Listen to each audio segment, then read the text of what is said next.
for joining us tonight for this webcast on public lands journalism. My name is Steve Pettery. I'm the conservation director here for Oregon Wild. I have some housekeeping stuff I want to cover, but first, want to thank the folks from Public Domain for joining us here tonight. And if you haven't checked out their Substack, you can do so at publicdomain.media. And it's quickly become one of my go-to news sites for trying to keep track of what's going on day to day with federal public lands agencies, the Fish and Wildlife Service, National Park Service, and all of the chaos that's happening in Washington, D.C. right now.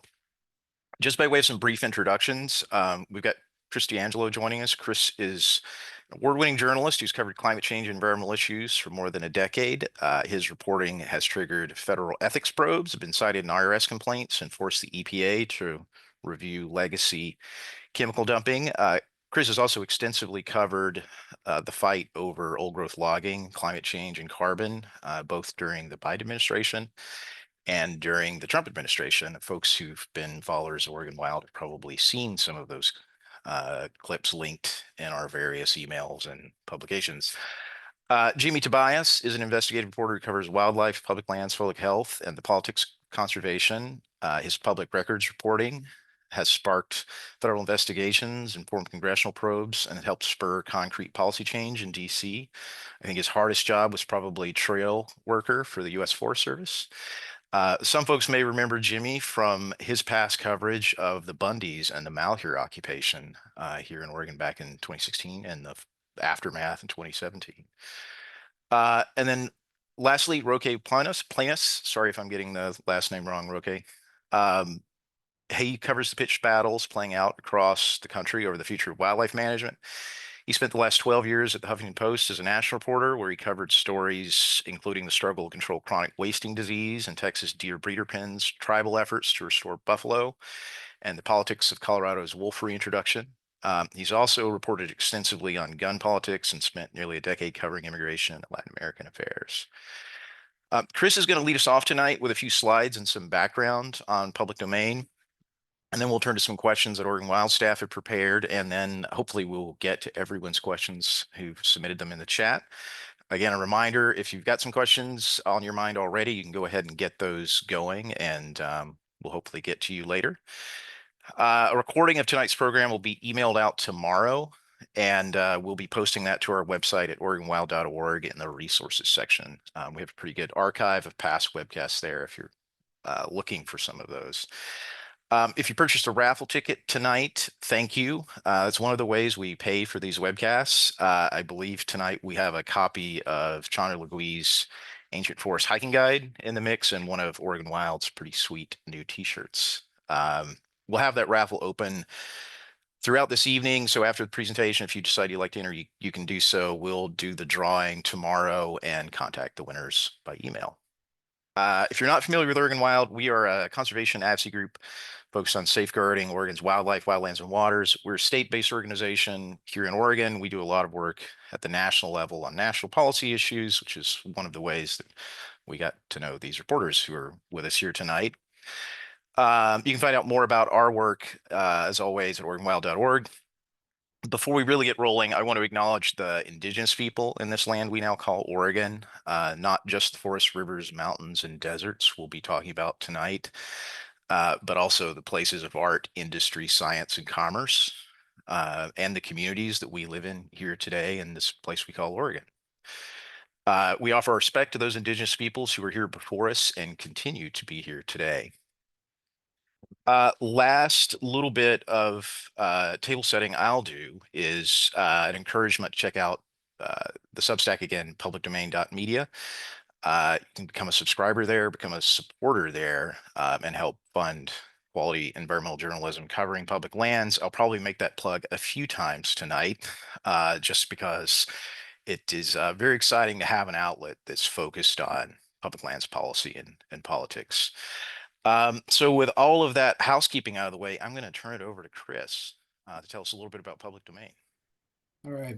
Thank you, Steve. And thank you so much to Oregon Wild for hosting this and inviting us to talk about this new endeavor that we've been at for a few months now. Hold on, bear with me while I try to share the screen here.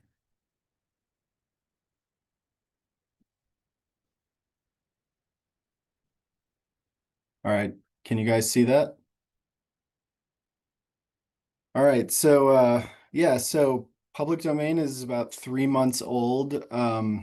We're a three-person news desk that we soft launched in late February, and I say soft launch because Jimmy had a scoop that just couldn't wait 4 days until we had a hard launch on March 3rd, I think. And that piece is about Tyler Hassan, who's a Doge operative who has wielded enormous power within the Interior Department and continues to seem to gain more by the day. I'll just kind of flip through these. This is a lot of stuff that I just kind of pulled from our website. This is a little bit about what we do and what we're up to. We're really focused almost exclusively on Interior Department just because they are sort of the parent agency of all the other bureaus that manage most of our federal lands. Um, and we're really focused on public records, litigation, and aggressive reporting to try to do kind of deep investigations that you're not going to find at a lot of the larger publications as newsrooms kind of get chopped. We're focused on exposing corruption, holding public officials accountable, and and yeah, just kind of really trying to peel back the curtain on who is being appointed to these agencies, what their policies are looking like as they kind of get going here. It's still pretty early, but we've kind of gotten our hands on a pretty extensive list of political appointees in Interior. I think we're up to like 50 or so. Jimmy can speak a little more about that in a bit. Um, and mainly this is, public lands and wildlife or public resources, and what we're doing is done in the public interest. And we really think that this is important stuff that there really is a gap in coverage on a national level. This is just our bios, which Steve already read. Um, we're really trying to kind of build an information hub and community for anyone who cares about this stuff, be it hunters, anglers, outdoor enthusiasts, wilderness advocates, wildlife biologists, anyone who recreates, uses, enjoys these public lands that we all own. And we are also really focused on government transparency and public access to information. Jimmy is kind of our FOIA hawk. And so we've got a lot of records in out there that hopefully we get back in a timely manner, but you never know. Um, this is a little bit about like the landscape and why we felt this work was important. As you guys, most of you probably know, we're sort of facing an unprecedented attack on public land protections and environmental regulations and safeguards. And it really feels like we're at a boiling point with some of this, with legislation in Congress, in the House, that went as far as calling for selling off 500,000 or 500 million acres, 500,000 acres of federal land in Nevada and Utah. These are just some of the headlines that we've had since we started. I won't linger on these too long, but it'll give you kind of a sense of what we're up to, which a lot of this is really document-based reporting. If you look in the top right, there's a fun one from Roque about Ted Nugent. I don't know if you can see the picture, but that's what he sent us when we reached out for comment. It's a picture of him with a flag and an AR that says, "I will not comply." It was all about him basically flouting CWD rules in Texas. Um, let's see. This is just our contact info if anybody wants to reach out after this, and our website um, over here on the right. And yeah, subscribe and share with your friends. And if you if you like what you see when you get to the website and feel like supporting us, it would mean the world. And I think if Jimmy or Roque has anything to add, just kind of about what inspired this, I think we'll get into some of that here in a little bit. But if I missed anything, feel free to jump in. This is just my ridiculous dog asking a question from the bed.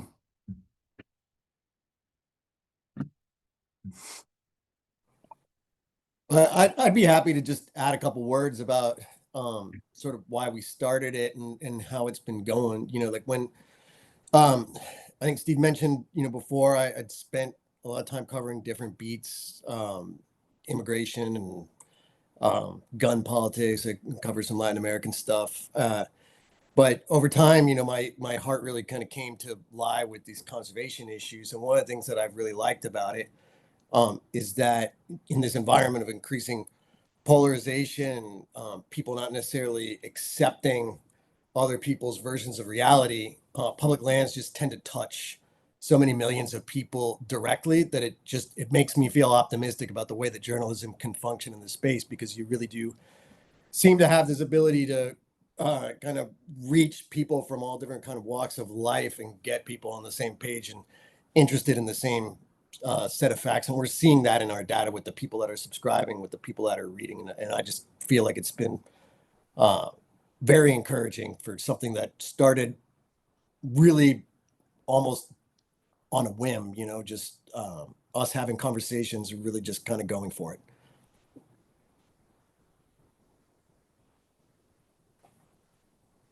Just jump in there and add Oregon Wild's done some polling in recent months that is a little heartening in the same way that even here in Oregon, people from across the political spectrum get pretty riled up at proposals for public lands privatization, public lands transfers. It is a third rail still in politics. Um, Unless Jimmy's got some more background he'd like to add, I might jump into Q&A here. And I'm going to maybe jump straight into substance. I think you guys gave a good overview of why you did what you're doing. Now we can talk a little bit about what it is you guys are doing. And I'd like to start with just a question about the last 5 months. The national news outlets that have been chasing the news of the day about the Trump administration has largely been focused on public lands in the context of Doge and mass layoffs at the Park Service or U.S. Fish and Wildlife Service.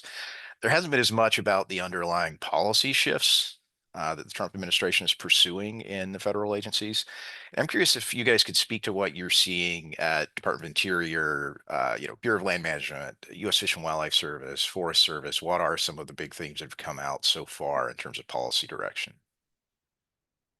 I mean, I'm kind of reminded of a talking point that Interior Secretary Doug Burgum turns to all the time, which is, something along the lines of drill baby drill, mine baby mine, uh, build baby build, map baby map. He rarely, if ever, mentions the word protect, which is part of the mission statement of the agency. And I think that really kind of speaks to where we're at with some of this. You know, uh, I think it pretty clearly highlights where their thinking is. There's been, I think a full court press for extractive industry on public lands and little, if any, lip service to conservation and the other half of what Interior's mission is. Um, you know, I think like doing this job right now is really a lot like drinking from a fire hose. And I think there's sort of like two buckets that we're seeing, which is dismantling of these federal agencies, forcing people to resign or retire early, and replacing them with um, loyalists and lobbyists and industry insiders. I don't know if Jimmy or Roque has any other thoughts about. Yeah, I mean, I'd say from our coverage, like Chris said, we're sort of seeing these like two broad themes. One is the Trump administration sort of remaking the federal bureaucracy in this image. So obviously everyone is aware of these, mass, these layoffs, this huge exodus of federal employees, spurred on by Doge and sort of the abusive practices that it's brought to federal agencies, and the Interior Department specifically in our, case. And as these civil servants leave, the Trump administration is sort of gearing up to basically remake the agency. So you're seeing out of the Office of Personnel Management what's called Schedule F, which is a rule that would allow the Trump administration to fire um, civil servants in policymaking roles at will. So they'd be at will employees. And at the same time, OPM is moving to implement a new sort of hiring plan that would require applicants to the civil service to write essays, including essays on how they would advance President Trump's priorities. So at the same time, there's this mass exodus. They're also gearing up to bring new people in that better fit what they want. And then the second major theme I think we're seeing is just like a full frontal attack on the legal edifice that grew out of the 20th century conservation movement. So everything from the ESA, FLIPMA, NEPA, the Antiquities Act, the Wilderness Act, they're all coming under pressure either from the legislature or the executive branch in many different ways. I think there's talk of land sell-offs, which sort of is sort of a attack on FLIPMA, which ended the homestead era. There's this effort to really to gut the heart of the ESA um, with this new regulatory proposal from the Trump administration that would redefine a crucial section of the law and other examples like that. So those are sort of the two, I think, broad themes, the remaking of the federal bureaucracy and this really serious attack on these legislative achievements from the 20th century.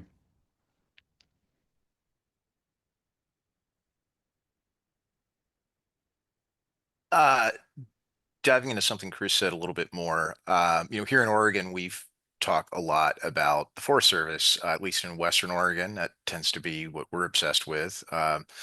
But we do have lots of lands managed by the Bureau of Land Management in Oregon, Department of Interior, and Doug Burgum is a Trump appointee who hasn't been talked about a lot here in Oregon. It's Secretary of Interior. Curious if you guys could speak a little bit more to who he is and what he's up to at DOI, and what people in Oregon who are concerned about either high desert BLM lands on our east side or ONC old growth in the checkerboard lands on the west side might want to know about it. Yeah, so Burgum is an extremely wealthy software entrepreneur. He's a former North Dakota governor and ran briefly for president in 2024. He sort of came in as like, I think seen by a lot of people as maybe the more palatable choice in a sea of potentially more radical picks. And he sort of cruised through his Senate confirmation. I mean, I was really struck by in his Senate confirmation, he didn't face a single question about his personal financial ties to Harold Hamm, the oil tycoon, and huge GOP mega donor. He didn't face a single question about how the state of North Dakota supported in a legal brief Utah's lawsuit seeking to wrest control of millions of acres of federal lands in Utah from the federal government. And I think he was confirmed by like an 80-17 vote. And what we've seen since is it's all energy dominance, it's all mineral development. Um, he talks a lot about Teddy Roosevelt, but sort of misrepresents the history of the Antiquities Act while he's doing it. And I think more interesting than anything is the way he talks about public lands being America's balance sheet, and essentially we're getting a crummy return, which I think, on one level, like on like from an economic standpoint, it sort of ignores the, booming outdoor recreation industry. On a more problematic level, I think it ignores kind of, the clean water benefits, the health benefits, the myriad benefits that come with having these places. Um, and I think I just think it misses so much to look at it through that lens. Yeah,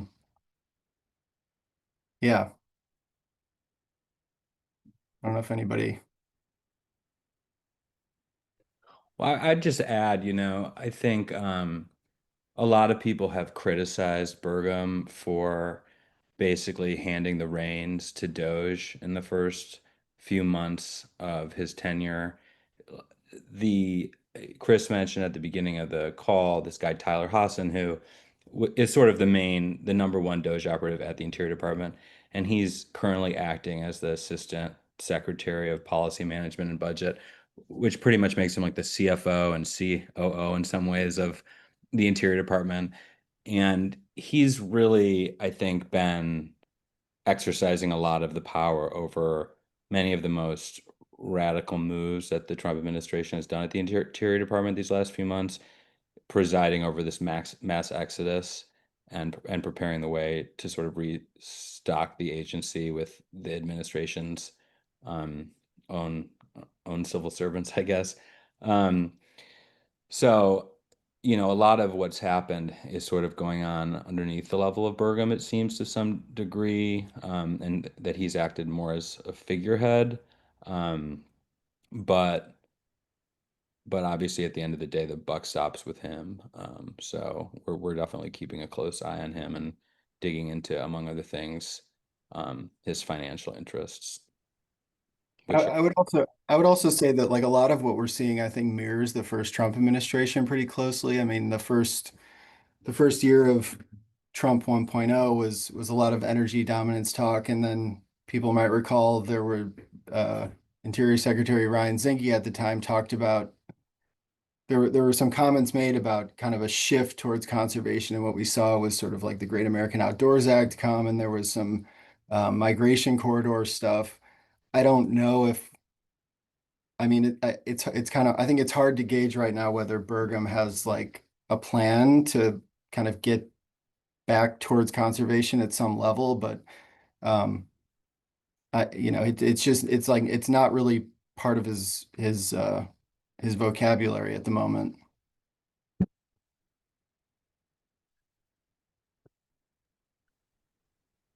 One more plug for folks continuing to plug your questions into the chat so we can call on those at the end. I will note we had a pretty good one from Peter Nielsen about Chris, could you stop screen sharing for a bit just so folks on their phones and tablets can actually see who's talking. We can put that back up again at the end so we have My fault. no problem. Yeah, well, maybe continuing that theme because I think again, Burgum's a guy that has and his administration has a lot of potential impacts here in Oregon that we haven't really heard a lot about before. One of the big scoops you guys scored early on that I was impressed by and have read, uh, unfortunately, a few times now, is the leaked strategy document for where Burgum intends to take the Department of Interior. And I'm wondering if one or all of you guys could tell us a little bit more about that document and what it sort of outlines as his at least initial vision for the future of the Department of Interior. And maybe a little bit about it too and how you got it. I mean, I can't share sources and methods here, but it was a pretty big scoop that you guys beat out a lot of storied national news outlets. Yeah, well, we probably shouldn't speak to the details of how we got it, but yeah, we were the first to obtain it and release it publicly. And, it was a draft strategic plan from the Interior Department that, called specifically to open Alaska and other federal lands to mineral extraction. It called basically for reduction in public land holdings, calling for the release of federal lands to state and local communities for housing development and for returning heritage lands and sites to the state, which was sort of a vague ominous term that we aren't quite sure what they meant by that. I think reducing monument protections, delisting species from the Endangered Species Act, streamlining NEPA, which is, sort of a term of art for reducing the ability of just basically like shortening and weakening environmental review practices. And it called for, continued reduction of staff, canceled facility leases, getting rid of facility and asset divestment. So, it was a document that really laid out this vision of drill, baby, drill, shrinking the bureaucracy and getting rid of some public lands while opening others to extractive interests. And I would encourage people who are interested in seeing the full document to look on our site. We laid out all the details, and we also include the full document in the story we wrote, which I think we wrote early last month. Anything else to add, Chris or Roque? One thing I found particularly interesting in that document was it simultaneously called for increased revenues from grazing while also reducing the cost for grazing. Which I think there's only one way to get to that, which is a hell of a lot more grazing. We also got a pretty interesting response from Interior when we reached out for that story, which was basically that it was inappropriate for us to publish it and kind of a threat on Interior's part to go find whoever it was that we talked to about it, which I think just kind of speaks to maybe the general atmosphere at this agency right now, on the part, or I guess for the civil servants that are left. I'm curious what the response to that story has been like that you've observed from the public lands community. One of the things, we have our little window here in Oregon, but I think that was maybe the first heads up that public lands privatization was going to be on the table in a big way under this administration. The response was really stellar.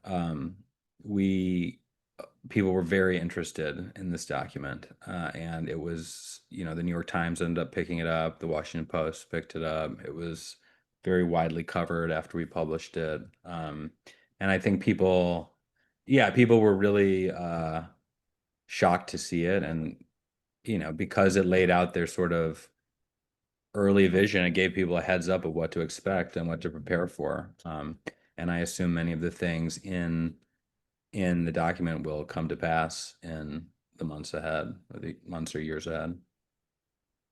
Yeah, I mean, it went as far as to include kind of benchmarks for success, which help me remember what some of those were, Roque and Jimmy, but one of them was basically delisting species, if I remember right. Yeah, and I think right sizing national monuments. I don't remember if that was a metric, but I mean, I do think, just because y'all were asking about Bergen before too, I think just important to emphasize here too, like the document speaks for itself, and there's a lot of sort of important things that are going on in the documents. But a lot of the things that are in that document are things that Bergen has spoken about publicly and has repeated as talking points. And I just think it's important to note, right? Because I think part of the role that Bergen sees himself as playing is just culturally mainstreaming some of these things that up until now have been sort of more radical positions.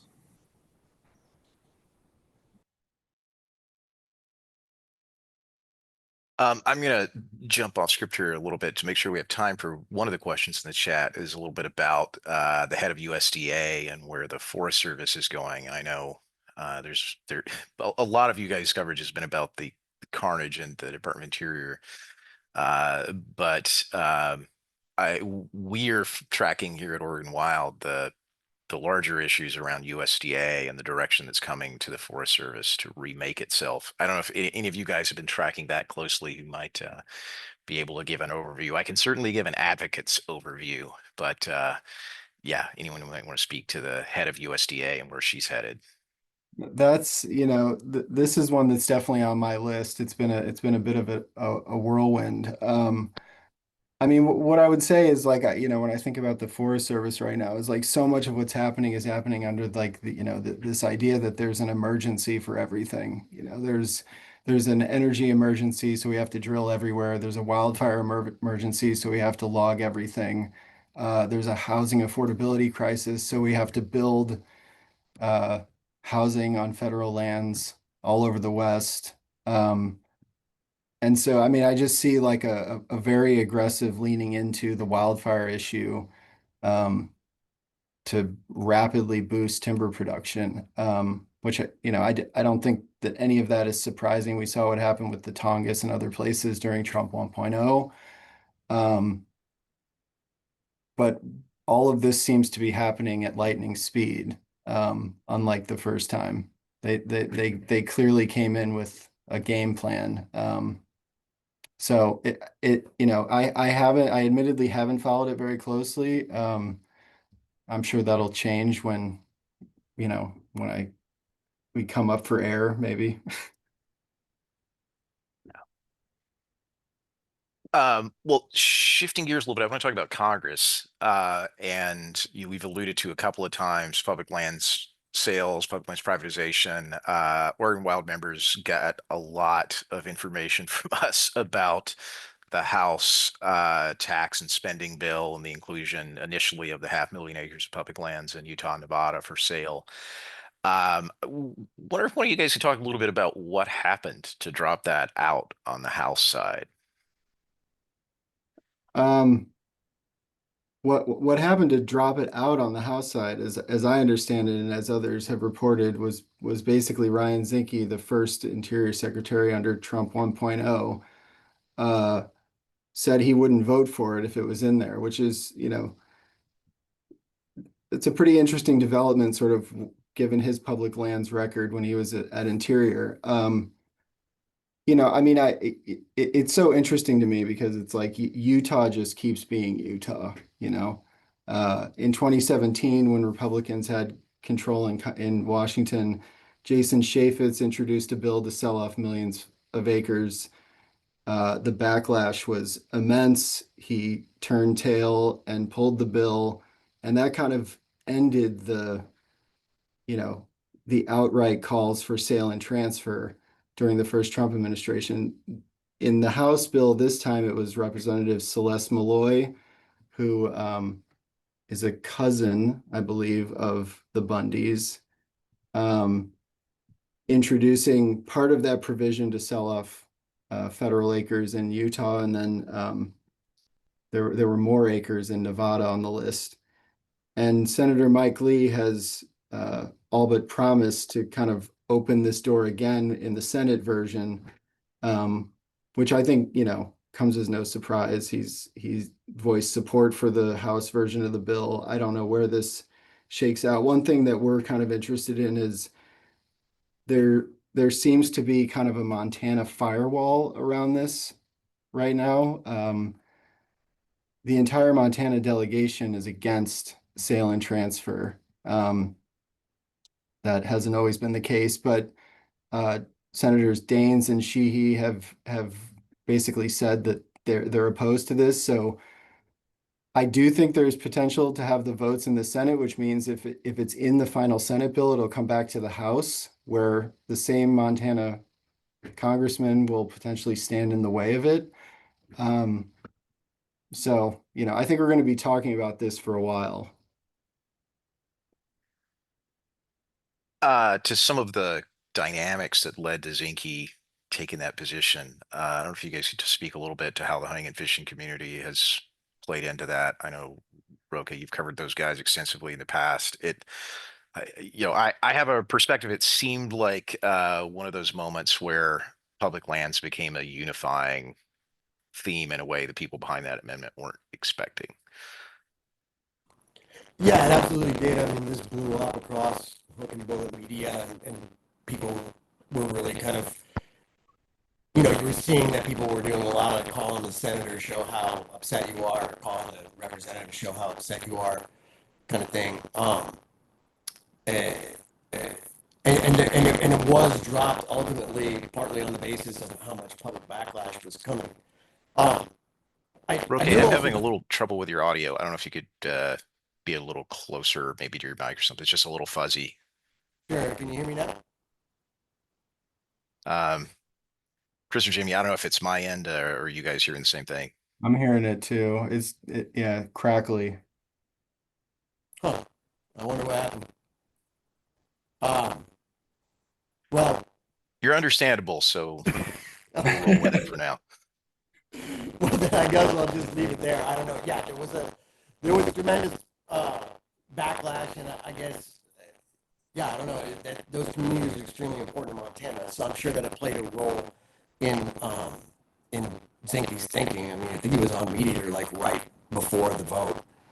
Um, yeah, I'll just leave it there for now. Yeah, it's interesting. My observation here in Oregon, our Eastern Oregon rep, Cliff Bentz, voted for the bill and didn't seem to have a lot of heartburn about about it in any way.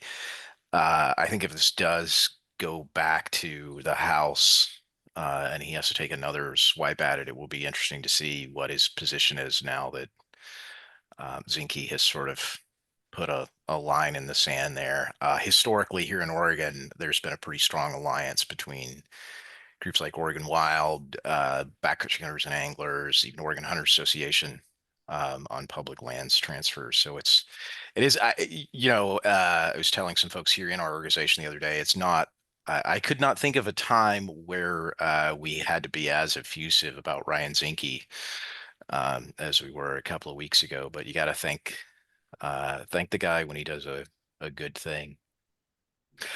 Yeah, Steve, I would just add what remains in the, and maybe you were going to bring this up, but what remains in the reconciliation bill are some really, well, some provisions that would really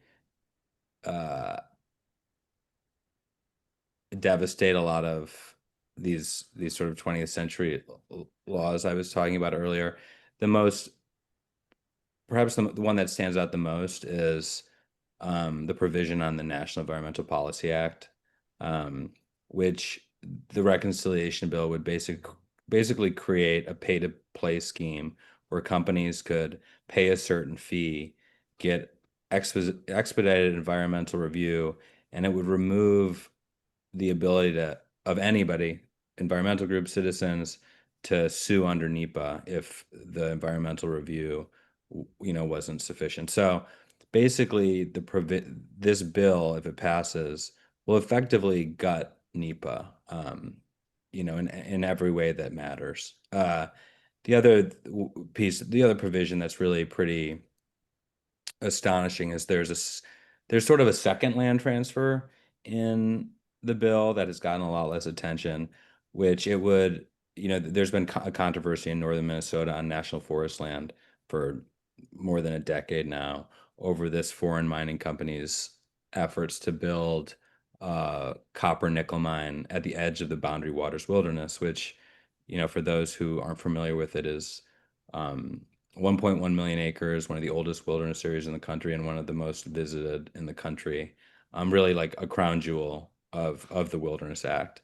And the this bill, after the Biden administration blocked the leases for this mine, and pushed and implemented a mining withdrawal in the national forest in this area, this bill would undo all that, and it wouldn't just green light these leases, but it would give the company rights in perpetuity to lease renewals. So basically, they would have the ability to lease the land forever, for this mine, and again, no one would be able to sue to stop it except the company. So judicial review is removed from all citizens, except the company is allowed to sue the government if it doesn't fulfill the provision in this Reconciliation Act. So it's basically a 6,000 acres of national forest land that's going to be given to a Chilean mining company in perpetuity.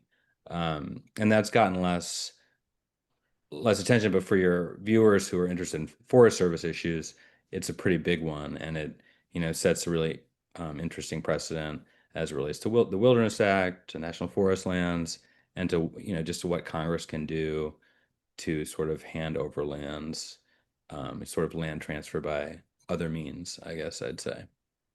Yeah, I mean, I'll just add that it's sort of interesting that like the headline out of the House negotiations was like, that the public land sale was removed, because if it hadn't been in there and if we hadn't, circled that wagon, it's still just like, an unprecedented attack on public lands. And we sort of wrote our story that way, but I feel like that was kind of lost in the shuffle of the coverage, because so much of it was focused on that piece being taken out. And I don't, I think there's a long way to go before we know whether that's actually off the table.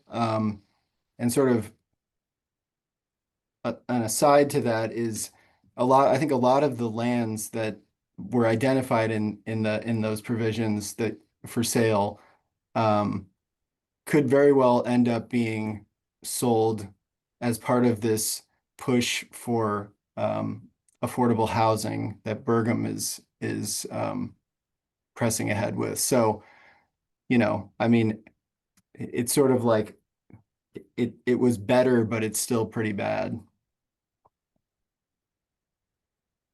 I might pile on there to observe. I think one of the reasons the work you guys are doing is so important is how the rest of the environmental reporting communities covered that bill, as if that was the only bad provision in it. And I think that's a challenging thing as an advocacy organization like Oregon Wild, trying to get people to pay attention to the depth and breadth of what's going on versus the bright, shiny object in the news on any given day. I just, again, really appreciate you guys for digging a little deeper. And, maybe also a good time to plug folks visiting publicdomain.media, be a subscriber, and hopefully, a paid subscriber, so you guys can keep doing this work. I also just wanted to flag there, I think, Jimmy, you touched on an important thing there with the boundary waters precedent. Those same issues or very similar issues exist in Southwest Oregon on BLM Forest Service lands. And to why we at Oregon Wild are so concerned about the precedent of what was proposed in Utah. We've had multiple proposals here in the past to sell off some or sell off or transfer some or all of the ONC lands in Western Oregon. And to explain that a little bit, those are the Bureau of Land Management lands, sometimes called the checkerboard lands, lower elevation, scattered across Southwest Oregon up into the southern Willamette Valley. There's a little bit around the northern Willamette Valley. But some of the best low elevation old growth habitat left, and you can see it from the air if you fly an airplane or a drone over them. You can see the little square parcels of giant green trees surrounded by industrial clear cuts. And we saw a few weeks ago or a few months ago proposals cropping up in some parts of Oregon where county officials were already sort of saying, look, the Congress is going to be considering transferring lands to counties. We need to get on that bandwagon and get ourselves a chunk of it. So I'd encourage folks in the audience to keep tracking this stuff, even when it's in other states. I think there's what we're seeing now play out both through the legislative process and through things that Burgum's floating, or sort of I think, unfortunately, a foreshadowing of fights to come. I have one last question I want to get to, and then we'll jump into the audience, and it might be a little bit out of left field. Back to Burgum, one of the weirder things you guys covered about him is his affiliation with the company that is developing cloning technology. Bragged about cloning sort of faux dire wolves a couple of months ago. And, the reason I think it's relevant and important is how it's been talked about by Burgum in regards to endangered species and extinction and the Fish and Wildlife Service. I don't know if one of you guys can tell us a little bit about what that's about and where it might be headed. Yeah, that was a particularly weird one for me because he posted this thing on social media that essentially the argument was, de-extinction is a tool that will basically allow us to bring back species down the road. And kind of suggested that like we don't need to worry about this because this is now a thing. And I just kept the three of us were talking. I mean, we were talking for days about this, and I just kept thinking there has to be something more to this. Like, why is he so gung ho on this company? Um, and we filed some records request, and we got back communications between him and the company where they were basically setting up meetings. Uh, he was dining at fancy like soirees with the CEO of the company. There was a gift basket exchanged at one point. And all of this was happening after the state of North Dakota gave the company, I think it was $300,000. I'd have to look at the number, but uh, basically money to get, get going in North Dakota. And we don't know what that was for. But I think like, the way he talks about de-extinction as, okay, we have this thing now. We don't have to worry about we don't need to sort of live in anguish about species loss because this is going to save the day. It closely mirrors the way he talks about AI and climate, which is basically AI will be able to solve climate change in 100 years when it's bad, as if it's not here now. And there's just he so often kind of turns to big business tech uh, as the solution, which I think is there's some irony in sort of cheerleading for the revival of a wolf species, given sort of you know uh, where we're at on that issue and where the Republican Party stands on it largely. And then the other question becomes habitat, you know. I think Jimmy can speak more to like how that whole thing kind of fits into the broader attack on the ESA, but yeah, that was a bizarre one for sure. Yeah, I mean, at the same time he's touting this technology, they are moving to really, one of our sources actually described it as neuter the Endangered Species Act, and how they're doing it, they're redefining just a single word in the law under Section 9 of the law, which makes it illegal to harass, harm, kill an endangered species. Harm, the agency for years has understood harm to mean, harm to both an individual animal and to its habitat. So if you go out and chop down a forest that bats use, endangered bats use to roost, or if you build a dam that floods salmon habitat, you're harming the species. And so your action falls under the purview of the Endangered Species Act, and the Fish and Wildlife Service can regulate that activity. And if you harm the species, you're breaking the law. Well, they're going to redefine that word harm to no longer mean habitat.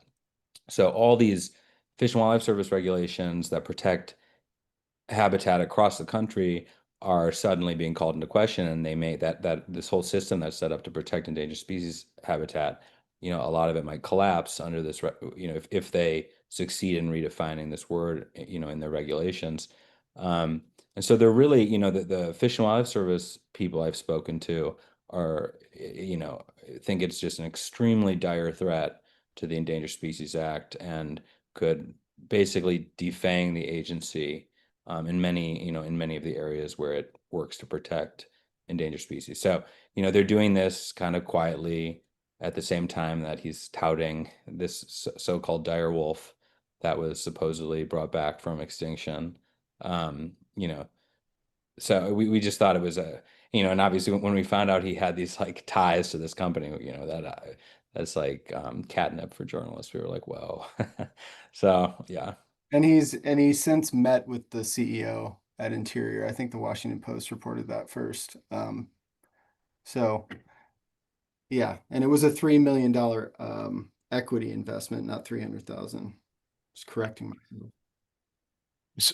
With the as dark as a lot of this news is, maybe a good time to also plug things that can be done about it. I would just, for folks who are Oregon Wild supporters in the audience, just expect we'll probably be involved in some litigation around those ESA definition changes in the weeks and months to come.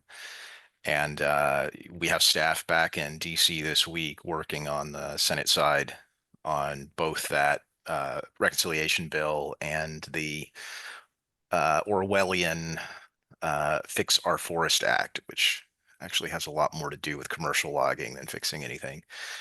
Um, one more encouragement for folks in the audience. If you have questions, drop them in the box. We're going to be winding down here in a few minutes, but I'd like to get to a few more.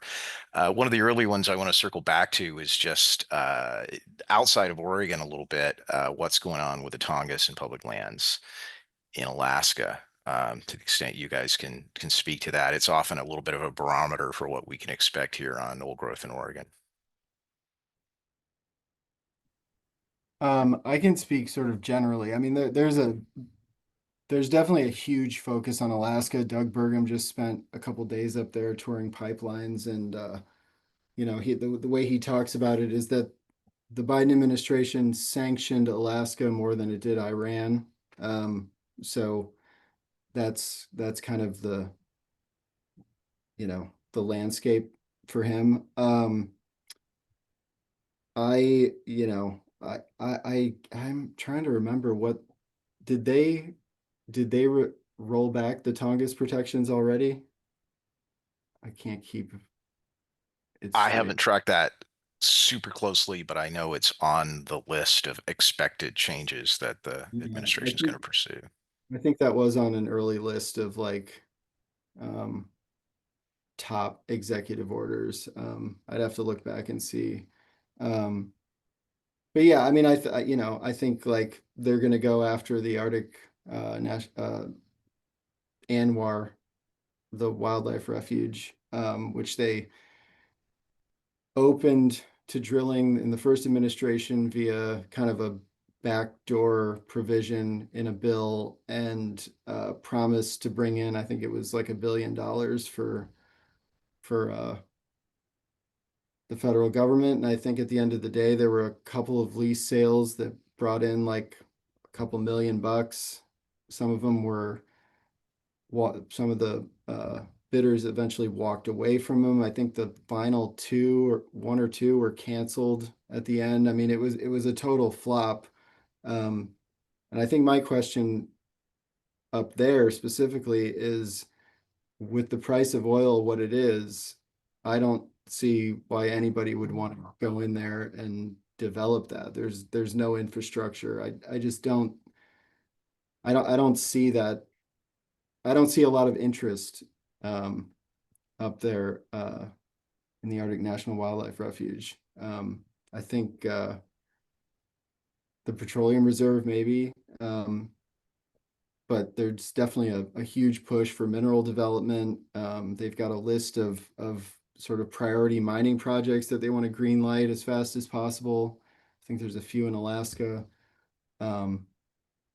A lot of that is just kind of starting to play out in the last few days. So that's something we're going to try to dive into a little bit here in the next couple of weeks. But Yeah, I think the common thread I can see connecting at least the Forest Service lands and what I think they are framing some of the Tongass, the Trump administration's desire for more logging in Tongass. Lands in Oregon and the rest of the country is, back to that emergency declaration and the USDA saying 60% of all the national forest system is in an emergency condition that can only be solved through commercial logging. We've done some early mapping and GIS analysis on that, and it's pretty shocking how coarse that is. And there's some pretty big questions about what they mean by Forest Service lands that need to be fixed through commercial logging. There's even been a lack of clarity on whether they include wilderness areas in that. And for places like the Mount Hood, Willamette, Rogue National Forest, there's some pretty big implications for that going forward. I'm gonna make another plug for folks to check you guys out at publicdomain.media. I think we're getting near the end here of our time tonight, but I know you guys have the ability for folks who are subscribers to post questions, take questions. So that's maybe a good way for people to follow up. I want to talk just a little bit about the advocacy side of things and what we're up to at Oregon Wild. A couple of times we were talking about the congressional bill and previously Burgum's nomination. There's a U.S. Forest Service leader who had a hearing, had a hearing yesterday, and it remains to be seen where that's going. From our perspective, right now is the time for people who are public lands advocates to be playing the long game. Like we know it's pretty bleak in DC right now, but it's not going to be bleak forever. And it's the reason we see some of these nominees going through with 80 votes as opposed to being asked hard questions and having their feet held to the fires. There's not always a lot of backbone from the other side, and the only way to give those folks a backbone is actually to lobby them and speak up for public lands. And one of the asks I would make people in the audience tonight is take some time tomorrow to call your U.S. senators. If you're in Oregon, it's Ron Wyden and Jeff Merkley, and tell them what you think of public lands privatization. Senator Mike Lee is trying to put those 500,000 acres in Utah and Nevada back in the mix. It's not the only bad thing in that bill, and there's a lot to fight there and to complain about. But I think one of the things we have seen here in Oregon is that our elected officials tend to be champs when folks are telling them to be champs. And that's very important. And if you can do that, also check out the Oregon Wild website, get on our email list and our action alert list.